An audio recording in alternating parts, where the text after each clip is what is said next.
Hey guys, my name is CykaHotFire, and today I'm going to be talking about some basic strategies that Xyp9x uses in clutch situations.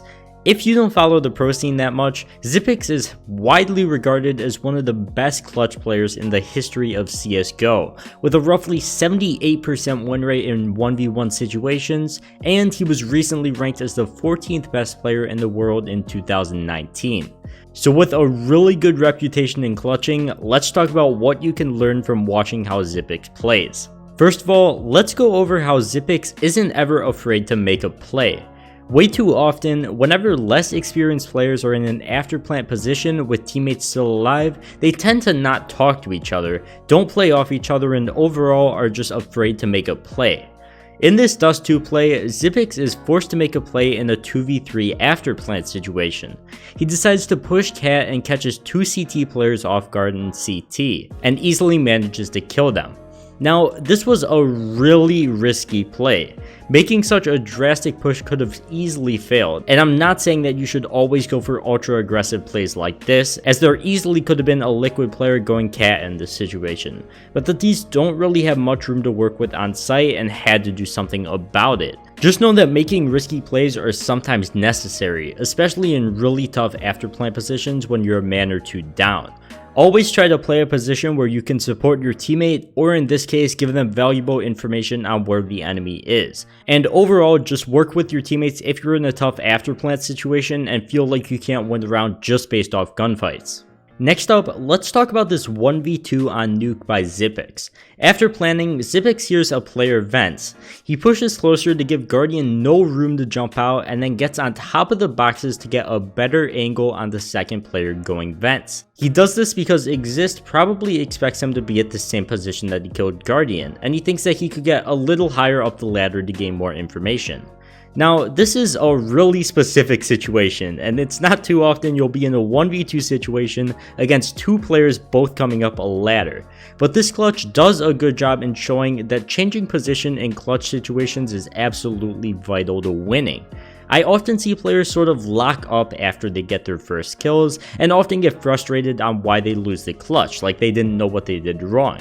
Well, this is a situation where using nades is something that you absolutely have to do. If you're stuck in the tight position in a 1v2 situation and have a smoke or a flash, don't be afraid to toss the smoke in front of yourself to give yourself a bit more room, and toss a flash to give you an advantage in the fight against another player. Using nades to change your position is one of the most powerful things in CS. Like just throwing a flashbang up and giving the enemy the illusion that you might have changed spots is even something good as well. I always see newer players being like, oh, I don't know how to use nades. Like if you just watch past matches of Astralis and watch how they use nades in clutch situations in early rounds and all that, I guarantee you will become a lot better of a player because they pretty much show you the textbook use of nades in CSGO.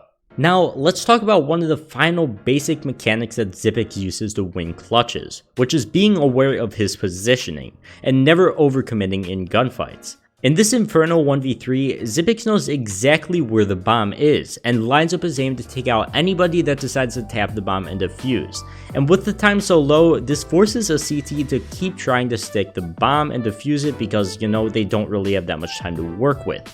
Notice that he still knows there's an Opper scoped in on his position close, and once Kenya starts defusing, he baits out the Opper shot by constantly shoulder peeking and not overexposing himself. When in a similar afterplant situation like this one, try to always take one-on-one fights, even though it probably won't always be possible. Like not every situation is going to be perfect for you, but if you have the chance, always try to bait out shots. You can do this by shoulder peeking for information or using nades to stall time. 5 seconds is quite a lot of time to kill someone if they're defusing, or 10 seconds if they don't have a kit. If you ever hear someone defusing as a T, I recommend shoulder peeking right after they tap to defuse to see if they just tapped it and if they shoot you back. Or if you notice they seem to be still on the bomb, then you can finally commit to the peek. But don't get scared once somebody taps the bomb, like you've got quite a few seconds to work with. And overall, knowing when to commit to gunfights and when to play a bit more passive and play for information is vital to winning clutches, and requires a lot of time watching pros play CS and really just playing by yourself to understand how the enemy plays. Like this is not something you'll learn in a day. But if you do put a lot of time into just playing like matchmaking, Face It, ESEA, something like that, communicating with your teammates and being aware of what enemies could be doing and knowing when to commit to gunfights, you'll become a lot better of a clutch player. Just going on YouTube and looking up CSGO Pro clutches and watching how they play can be extremely helpful. But in conclusion, I hope this video did teach you guys some of the basic strategies shown by Xyp9x on how to become a better clutch player. And if you did enjoy or this did help you out, don't forget to leave a like and subscribe, and I will see you guys in the next one. Peace.